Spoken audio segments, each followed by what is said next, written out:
Não perca a oportunidade de aprender mais da palavra do Senhor. Eu quero convidar você a abrir a sua Bíblia juntamente comigo no livro de 1 Pedro. É aqui o texto base para a mensagem que queremos trazer nessa noite.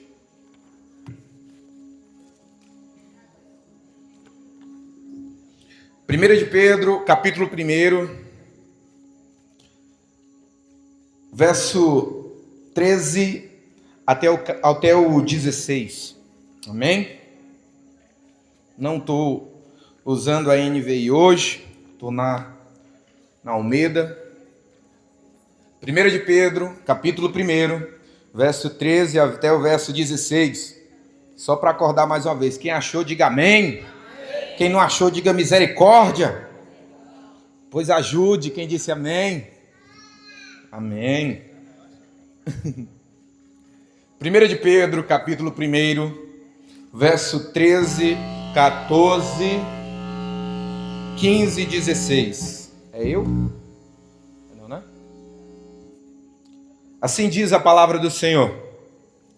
Portanto, cingindo os vossos lombos em entendimento, sede sóbrios e esperai inteiramente na graça que se vos ofereceu na revelação de Jesus Cristo. Como filhos obedientes, repita comigo, filhos obedientes, não vos conformando com as concupiscências que antes havia em vós,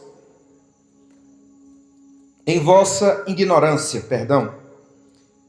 mas como é santo aquele que vos chamou, sede vós também santos. Repita comigo, sede vós também santos em toda a vossa maneira de viver, porquanto está escrito, sede santo, porque eu sou santo. Amém? Curve a tua cabeça, põe a mão sobre o seu peito. Senhor Deus, nós estamos na tua casa, Jesus. Porque, Pai amado, um dia uma mulher chegou até ti e perguntou se era num monte ou num templo em que te adoravam. E o Senhor um dia falou que nem lá e nem cá, mas o Senhor estava procurando verdadeiros adoradores que o adorem em espírito e em verdade. Pai, eu creio que eu sou e faço parte e estou no meio de pessoas que estão buscando te adorar em espírito e em verdade.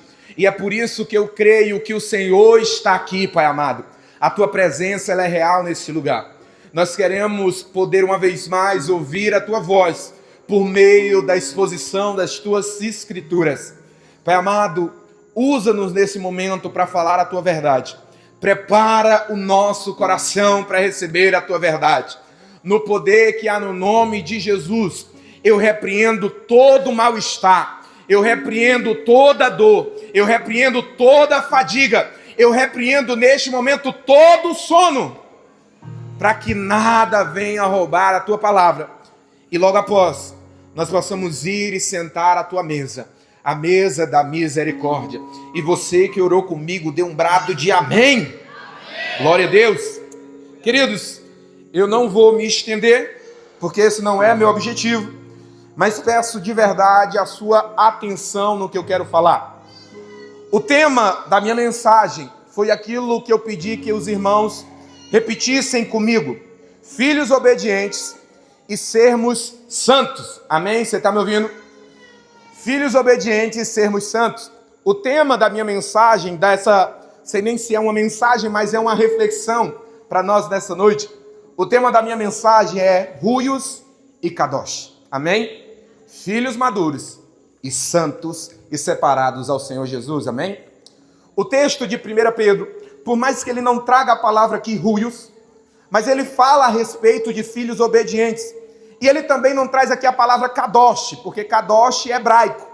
E você sabe, tanto quanto eu, que hebraico está no Velho Testamento. O Novo, nós temos todo o grego. Mas em essência, as palavras estão aqui. O sentido das palavras estão aqui. Nós estamos falando sobre filhos obedientes e sobre pessoas que o Senhor chama para serem santas. para serem santas. E o interessante é que quando nós trazemos esses dois pontos, que é a exortação de Pedro à igreja, ele fala primeiro de filhos obedientes e ele fala de sermos santos. E quando nós falamos de filhos obedientes, nós estamos falando de filhos maduros. Porque, meus amados irmãos, nós entendemos, segundo a palavra lá no primeiro capítulo de João, ele vai falar que Jesus veio para o que era seu, mas os seus não receberam. Mas todos quantos receberam, diga, eu recebi. Ele nos deu o poder de sermos feitos filhos de Deus. Filhos de Deus. E filhos fala sobre identidade. E eu não vou me repetir, porque ontem nós falamos sobre isso. A palavra, eu vou dizer para os irmãos, eu estou ministrando hoje, mas eu não acertei nada com o pastor Elmo sobre o que foi falado ontem. É por isso que eu não tenho por que me estender, porque muitas das coisas foram ministradas ontem. Porém, meus amados irmãos, eu não quero focar no ponto da identidade de filho, de você entender que você é filho de Deus. Mas eu quero falar do que é ser um filho maduro. Porque filho, a gente pode ter um entendimento, ou eu sou filho, ou Jesus me comprou, eu sei que Ele é o meu Pai, amém? Mas entenda, meus amados irmãos, Jesus, Ele está atrás não somente de pessoas que sabem que são filhos, mas que caminham como filhos de Deus. E caminhar como filho de Deus é entender que nós somos chamados à obediência ao Senhor Jesus. O filho maduro é aquele filho que entende que deve obedecer o seu pai.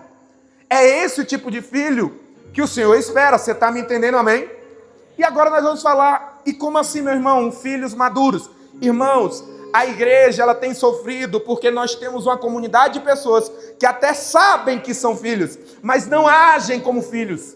Pessoas que até entendem, Jesus é meu pai, Jesus é meu Abba, eu amo Jesus, eu abraço Jesus, eu adoro Jesus.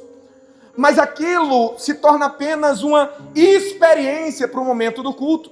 Porém, meus amados irmãos, e segundo o texto de Efésios, se eu não me engano, no capítulo 5, quando a Bíblia vai falar a respeito dos ministérios, que foi falado ontem, o propósito do apóstolo, do evangelista, do pastor, do mestre, do profeta, não é o profeta aqui mostrar que ele sabe profetizar.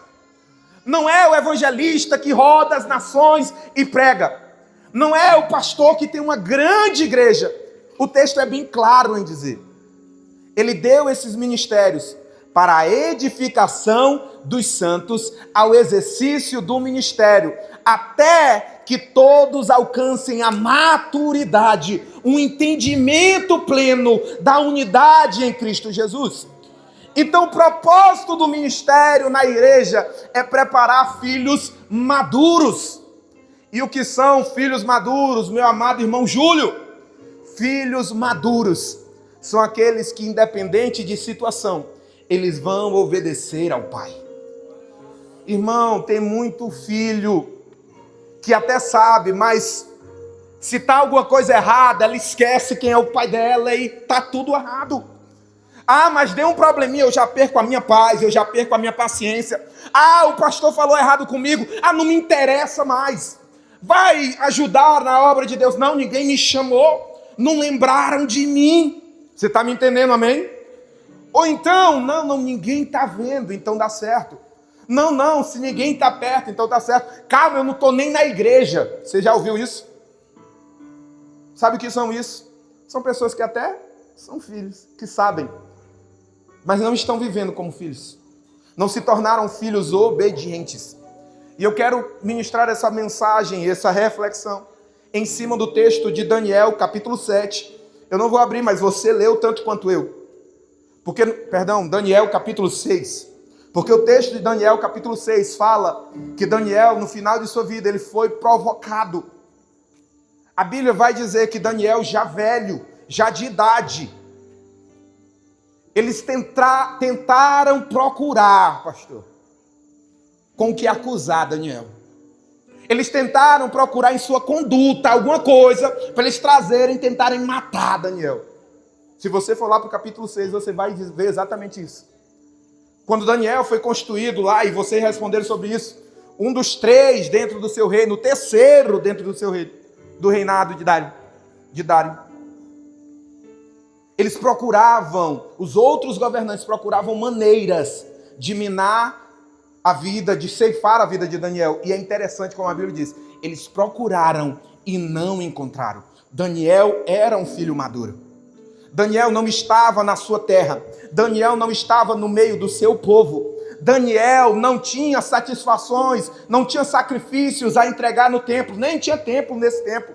Daniel era jovem e Daniel já tinha passado toda uma vida entre os babilônicos, entre os medos, entre os persas. Mas mesmo de idade, Daniel era um filho maduro. Era um filho maduro. E mesmo de idade, eles procuravam o que acusar Daniel. E Daniel não tinha um vacilo sequer. Filhos maduros são aqueles filhos que só precisam de Deus e da palavra para andarem de uma maneira que agrada o Senhor Jesus. Ah, irmão Júnior, então não precisa de igreja. Ah, irmão Júnior, então não precisa de pastor. Se você pensou isso, você ainda não é um filho maduro. Porque a Bíblia fala da unidade, fala que Deus deu pastores à sua igreja, que Deus deu uma igreja. Mas entenda, meu irmão, entenda, meu amado irmão, o que eu estou falando aqui nessa noite.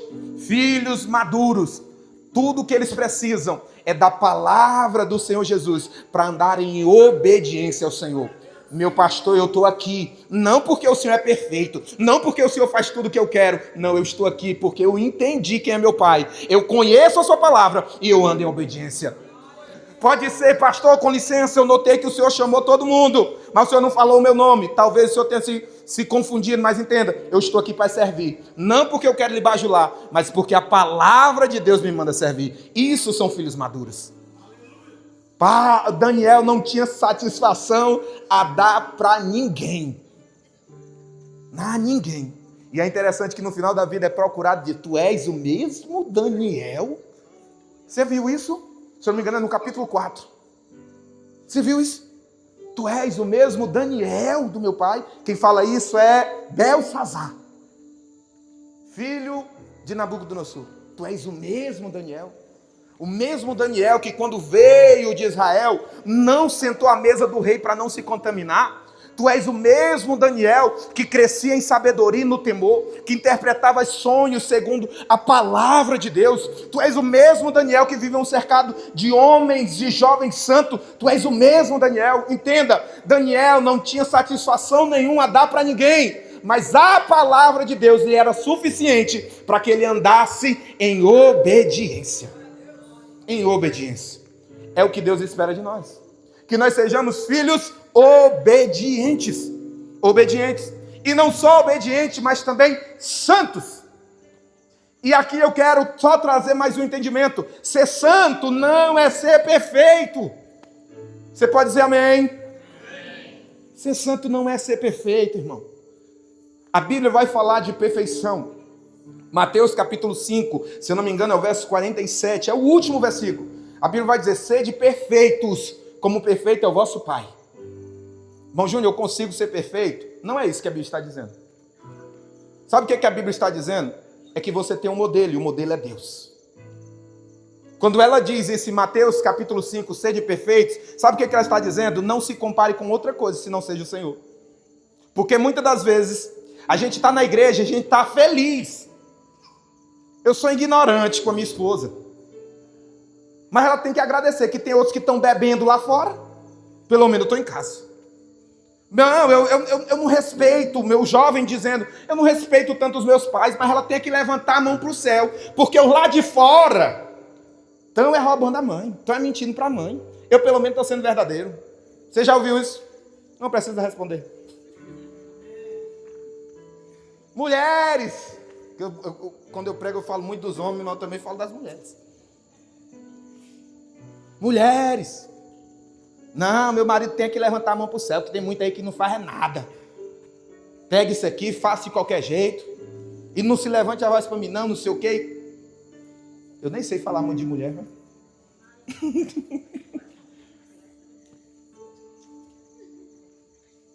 E muitas vezes nós fazemos isso porque nós pegamos pessoas lá embaixo para a gente se comparar e a gente fica É isso que Mateus está querendo dizer. Sede perfeitos como perfeito é vosso Pai. Eu sou um bom pai, mas comparado a quem?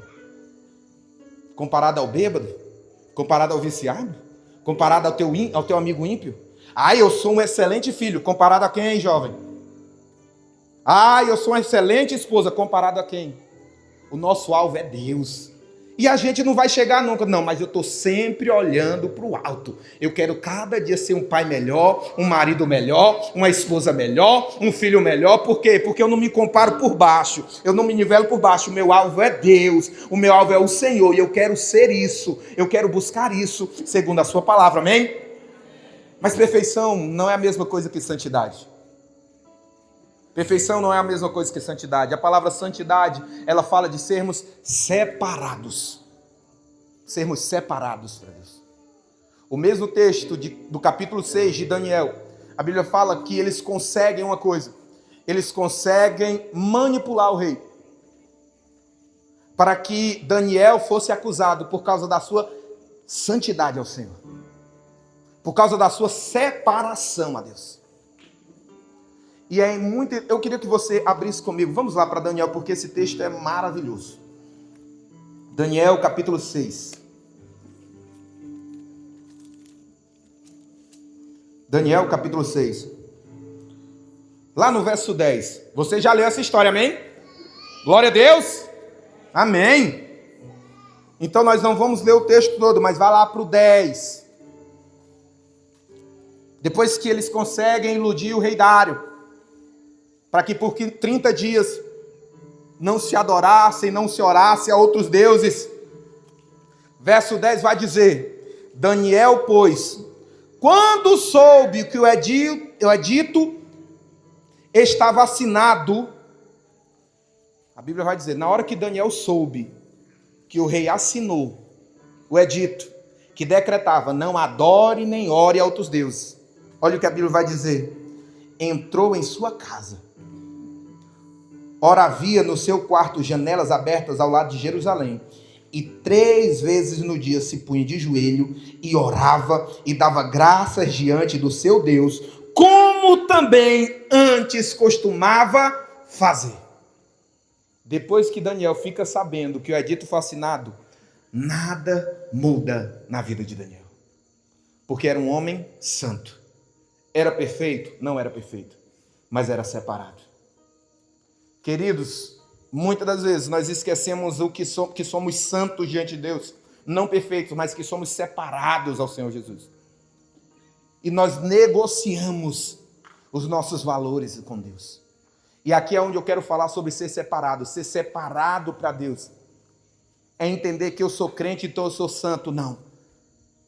Eu entendo que o meu Deus é. Eu sou santo porque eu preciso me separar para Ele. Não no domingo à noite. Não no sábado à noite. E é interessante que a Bíblia vai dizer 3 vezes ao dia. Manhã, tarde e noite. Era uma palavra de Daniel, que Daniel está nos dizendo aqui. Todos os dias eu pertenço ao Senhor Jesus. Se tem manhã no dia, eu quero que todos saibam que a minha manhã, ela pertence primeiro ao Senhor. Se tem tarde no dia, as minhas tardes serão do Senhor Jesus. Se existe noite no dia, eu quero que todos saibam que eu sou e eu pertenço ao Senhor Jesus. Daniel está dizendo que mesmo diante nada mudou. Tudo que ele fazia, ele não aumentou, e muitas das vezes nós queremos fazer isso. Escute o que eu vou falar. Muitas das vezes nós esperamos os problemas chegarem. Nós esperamos as situações chegarem para que a nossa rotina mude. Para que a gente passe a ser realmente separados. A gente espera a crise no casamento. A gente espera os problemas dentro de casa. A gente espera o desemprego. A gente espera a falta de dinheiro. A gente espera muita coisa. Ai, meu Deus, deixa eu entrar na minha campanha. Meu Deus, eu preciso orar. Lembra na hora, pastor André, pastor Zé Filho, do pastor deles. Nessas horas, meu pastor, deixa eu procurar, o problema chegou. Deixa eu ir para a igreja, não posso faltar. Sabe o que a Bíblia está dizendo? A Bíblia diz que Daniel, depois do edito, ele não criou nada, ele só permaneceu. Ele só continuou. Não foi algo que foi gerado, não. Ele só olhou para tudo isso e disse, eu sou e eu pertenço ao Senhor Jesus. e não vai ser dito, não vai ser sentença, não vai ser vergonha de amigo, não vai ser vergonha de colega, não vai ser nada que vai mudar isso em mim. Eu sou do Senhor, eu pertenço ao Senhor Jesus, e eu sempre continuarei pertencendo a Ele. É isso que Daniel estava dizendo. Não negocie a sua santidade, meu irmão. A nossa santidade, ela não pode depender de situações e circunstâncias. E nem tão pouco. Quantos estão gostando do acampamento? Deixa eu fazer uma pergunta. Seria ou não seria mais fácil a gente ser crente assim? Hein? A gente ir para um lugar onde só tem crente, onde não tem bebida, onde não tem droga, onde todo mundo, toda noite a gente vem para cá, lê a Bíblia, ora junto. Seria ou não seria bom? Seria ótimo, irmão. Mas a gente não pode viver assim. Sabe por quê? Porque Jesus não deixa. Porque a Bíblia, quando ela fala, e eu gosto de Mateus, nós já citamos Mateus 5, mas em Mateus 5 a Bíblia vai falar das bem-aventuranças, não é isso, amém? Glória a Deus, a bem-aventurança.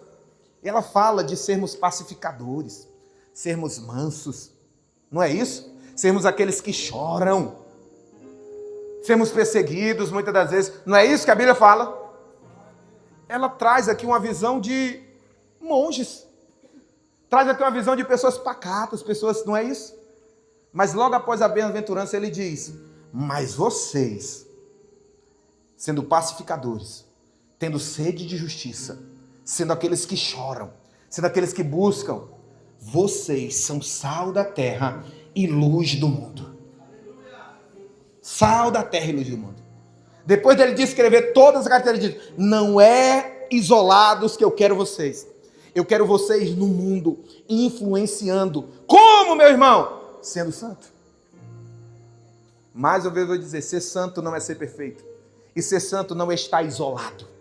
Ser santo é entender que independente de amizade, independente de lugar, independente de circunstâncias, eu pertenço ao Senhor Jesus. Eu pertenço. É isso que Daniel está dizendo. Isso aqui não muda nada. Acharam isso? Foi. Isso não muda nada. Eu vou continuar me ajoelhando de frente para a minha janela. Ele já tinha esse costume. Era de janela aberta. Ele nem as portas fechou. Qual era a satisfação, meu irmão, que Daniel precisaria dar para alguém, irmão? Estava numa terra distante, num povo distante, um povo que não é dele.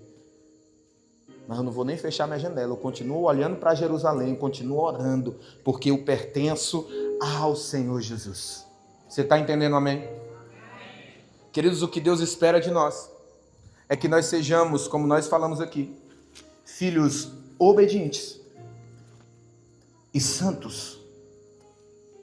Eu quero encerrar, na verdade, com o primeiro versículo, quando a Bíblia diz assim, portanto, cingindo os lombos dos vossos entendimentos, sede sóbrios e esperai inteiramente aonde? Na graça que se vos ofereceu na revelação de Cristo Jesus. Eu quero que vocês sejam filhos obedientes. Eu quero que vocês sejam santos porque eu sou santo. Mas não se preocupe, eu não quero simplesmente que vocês aprendam. Entenda, meus amados irmãos, e nós vamos voltar a nossa atenção, neste momento, à mesa da misericórdia. Quantos querem ser filhos maduros? Quantos querem ser santos? Pare de lutar com suas forças. Isso não tem a ver com nós. Por mais que Pedro diz, cinjam os lombos do seu entendimento, mas entendam que é a graça de Cristo Jesus quem opera isso na vida de vocês. É a graça de Cristo Jesus. Mesmo Daniel sendo obediente, mesmo Daniel sendo santo, a Bíblia vai dizer que a sua obediência, a sua santidade o levou para uma cova cheia de leões. A Bíblia fala que o rei se desespera, o rei jejuma, o rei não dorme. Mas Daniel, mesmo sendo santo, Daniel, mesmo sendo obediente, ele foi para a cova. E de manhã, quando o rei sai do seu quarto em desespero, ele grita lá de fora e diz: Daniel, por acaso o teu Deus teve misericórdia de ti, Daniel? Imagine o rei triste. Tinha passado a noite, os leões estavam com fome. Estavam.